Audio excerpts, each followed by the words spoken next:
काय म्हणणं आहे तुमचं? नेमकी काय घटनाक्रम सांगायचा आहे तुम्हाला? जे आता जी सागर भाऊविषयी का बाबू साळवेविषयी जी घटना झालेली आहे त्याच्याबद्दल सांगायबद्दल मी तुमच्यासमोर आलेले आहे. मला म्हणतो 21 तारखेला मला कॉल आला. आमचे पहिले भांडणं घरचे इश्यू झालते थोडेसे, बाबू साळवेचे माझे ते मिटले होते. पण जे आता हे मध्ये वातावरण श्रीरामपूरचं झालं तर मला पका चित्तेचा रवी पाटलाचा फोन आला मला व्हॉट्सअप कॉल का आम्ही असा व्यक्ती बोलतोय म्हणे. म्हणलं तुम्ही कोण? तर म्हणे त्यांनी नाव वगैरे सांगितलं मला. म्हणे ताई तू घाबरू नको म्हणे, आमच्याशी मोकळं बोल म्हणे. म्हणलं बोला. तर मग मी त्यांच्याशी बोलले. ते म्हणले काय पाय आता असं प्रकरण श्रीरामपूरचं घडतंय म्हणे, तुझे पण पहिले भांडणं झालेले, तुझ्या मागं 2 लेकरं आहे, तुझा डिवोर्स झालेला आहे, तुझ्या मागं कोण नाही आहे. नंतर हे तुला टेन्शन होईल, तुला भीती होईल, तू फक्त एवढं एक फिर्याद एवढं कर म्हणे का हे आमच्यापर्यंत आले नाही पाहिजे हो बाबू साळवेन ते. म्हणलं हो मग मी श्रीरामपूरला जाते म्हणलं. त्यांना एवढं सांगितलं. ते म्हणे श्रीरामपूरला नाही घेणार म्हणे, तू शिर्डीला जाय, आम्ही शिर्डीला सगळं सांगून ठेवले. म्हणलं का म्हणून? तर नाही म्हणे आम्ही तुझ्या चांगल्यासाठी सांगतोय म्हणे, आम्ही तुझ्या संग आहे म्हणे, तू घाबरू बिगरू काही नको म्हणे, तू शिर्डीला जाय. मग मी शिर्डीला गेले. ते साहेब होते तिथं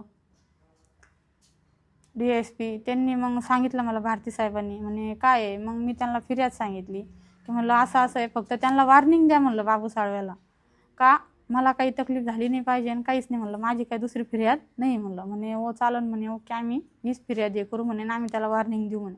म्हणलं चालन. मग त्यांनी अंगठा वगैरे घेतला माझा तिथं.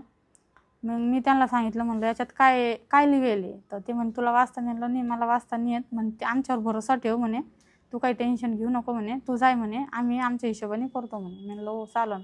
मग मी तिथून 2 वाजता घरी आले. मग मला 22 तारखेला तरी 3च्या 4च्या दरम्यान मी न्यूज पाहिली इंस्टाग्रामला. मी त्या दिवशी काही नाही बोलले. मग मी 23 तारखेला तिथं त्यांच्यापाशी गेले शिर्डीला आणि त्यांना सांगितलं का हे आरोप सगळे खोटे आहे, तुम्ही माझ्या नावाचा गलत उपयोग करू नका भाऊ, माझी इज्जत जाऊ राहिली, त्यांची बी इज्जत जाऊ राहिली, तुम्ही असं करू नका. मग ते मला म्हणले का तू टेन्शन घेऊ नको म्हणे, काही नको, तुझ्या मागं सगळे उभे आहे म्हणे, तू काही हे करू नको म्हणे, तू उलट म्हणे तू फिर्याद ही केली तर तुझ्या मागं अजून लोक फिर्याद देतील म्हणे, सगळं देणार आहे म्हणे. म्हणलं पण माझी फिर्याद आहेच नाही म्हणलं, माझ्या संग घडेल बी नाही म्हणलं, काहीच नाही. ते म्हणे नाही म्हणे तू आजच्या आज कोर्टात जाय श्रीरामपूरच्या आणि तू सांग म्हणे की माझ्या संग झालेले असं वगैरे, मेडिकल कर. म्हणलं नाही मी मेडिकल नाही करू शकत म्हणलं, माझ्या संग घडेलच नाही म्हणलं हे. मी त्यांना कधी पाहिलं बी नाही म्हणलं, पाहिलं पण म्हणलं इंटरनेटवर असं हे करताना न्यूजमध्ये पाहिलं म्हणलं, मी समोर कधी पाहिलं नाही. ते माझ्या संग कधी समोर बोलले नाही, मला कधी धमकी तर उशे पण ते कधी माझ्या संग बोलले बी नाही म्हणलं.